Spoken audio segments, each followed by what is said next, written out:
Good morning. Welcome back to the Action News 5 Digital Desk. I want to tell you about a movie that is in stores, or rather in theaters on Friday. It's called No Address, and it's inspired by true events. It captures the journey of a group of individuals experiencing homelessness. There is an exploration of hope, humanity, resilience as the characters navigate the stormy challenges of life with no physical address, showcasing the reality of homelessness that could happen to anyone.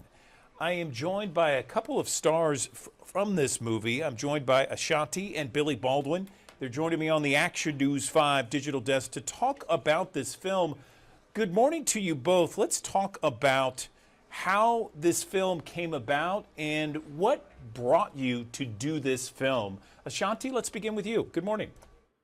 Good morning. After reading the script, I said, wow, this is something completely different, obviously, for me. It's so heart-wrenching, and it made me want to get out and do something and just be a part of it. It educated me to the extent to just understanding that homelessness is such a huge global crisis, and it's not just being homeless, it's a mental health issue. And I just wanted to get my hands on it and give my all and be a part of it to invoke change. Like, what can we do to help this crisis? So immediately I said, oh, I'm down. I want to be a part of it.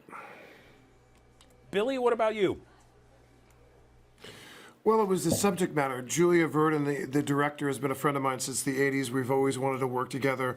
We've always sort of circled. Then she came to me with this opportunity, and it was a great one. And it's always been an issue that was important to me, and to have an opportunity to raise awareness and compassion in this film that is all about hope and redemption and second chances. And it's trying to show people, it's trying to put a human face on it, and to show the different paths that can lead to homelessness, whether it's addiction or mental health or aging out of foster care or getting fired or a whopping health care bill.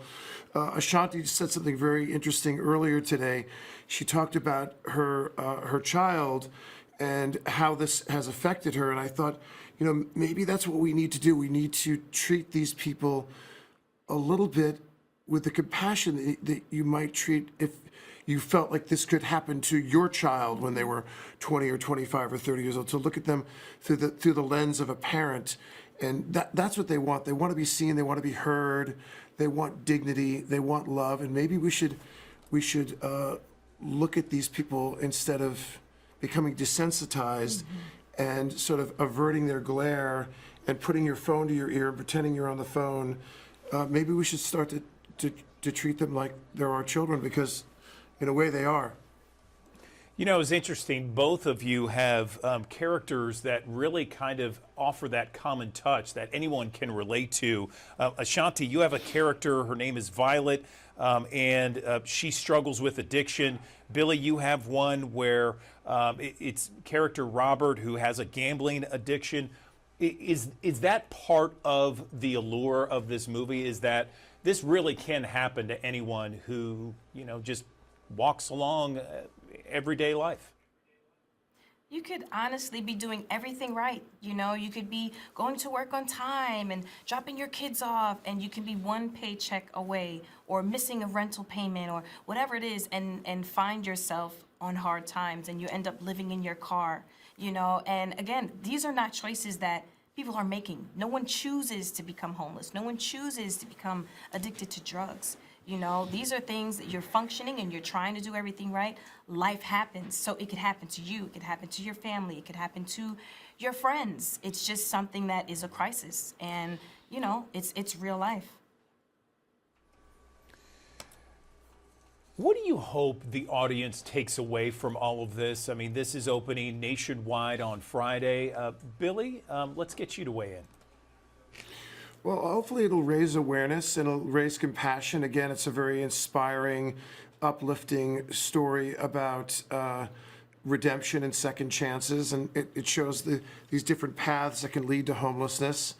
And my hope is that they'll answer the call to action, that they'll get involved, you know, with a nonprofit organization or a faith organization in their community volunteer. Very importantly, I would really like for them to go into the shelters and volunteer, or have a tour and meet some of the people that are living there, people that are there with their families, with their children that are living in a homeless shelter. It'll change your life. It'll inspire you. It'll motivate you.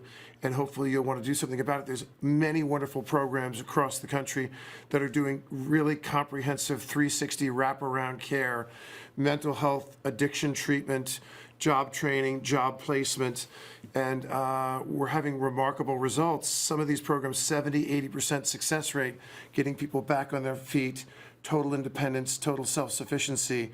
But COVID and fentanyl have exacerbated this problem, and it's gotten a lot worse. And we need to band together. We need to work together to eradicate this. You know. Yeah, I understand the project pledges to donate 50% of net profits to various organizations that are fighting homelessness. Tell me how important that commitment is to you both. Ashanti, let's begin with you. It is extremely important because you learn, bring a friend, bring a few friends, get your tickets, get to the theater this Friday, and see what you can do together. You know, just as a crew, go with your friends, get inspired, see how you can get your hands, no pun intended, dirty to try and fix this thing. You know what I mean? I feel like Billy says, it's a call to action, and become compassionate, show love again. Let's make these people humanize them, you know? Yeah, and like I said, get involved with a faith-based organization or a nonprofit, but you can also write a check, or 50% of the proceeds of this film go to help nonprofits in the homeless space. So go to noaddressmovie.com, buy a ticket for you and a friend, spread the word on social media, tell them what you think about the movie. It opens this Friday, February 28th. Half of what you give to the film will go to servicing the less fortunate. All right, Ashanti and Billy Baldwin, we appreciate your time on the Action News 5 Digital Desk. Thank you so much. Congratulations and good luck as the movie opens up Friday. We appreciate it. Thank you.